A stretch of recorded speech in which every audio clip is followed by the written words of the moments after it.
Sophie, are you ready to begin? Take me back. Where were you before? And before that? Your job. And before that? I want to jump right into something that you said in the episode, The Myth of California. You are who you say you are. So this goes out to both of you. Who are these characters?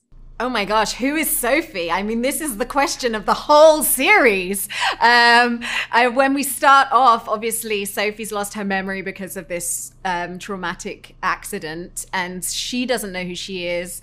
And for me, that's like a really interesting place to start with a character, because you really have a blank slate, and she is looking to everyone around her, her husband, her friends, to sort of fill in the pieces.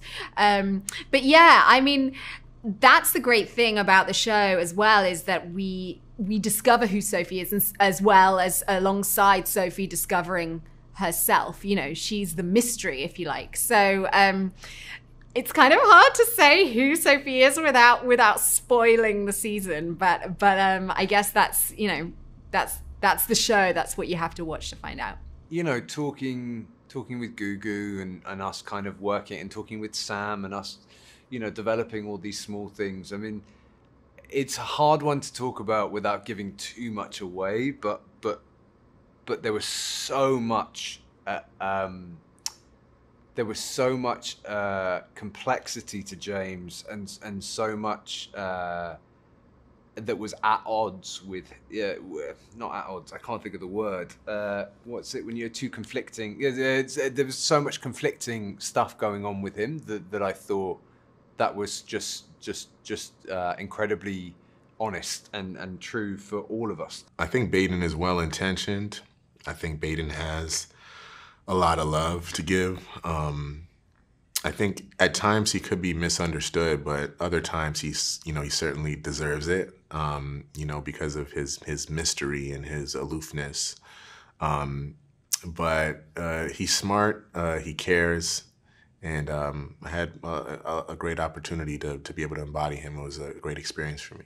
I think the big dilemma for Baden is, you know, trying to be a cop, right? You know, follow his professional duties and carry out the mission, if you will, all while dealing with sort of his personal feelings, you know, for this young woman that he's trying to help. And so I think that that's going to be a constant conflict for him throughout the course of the series.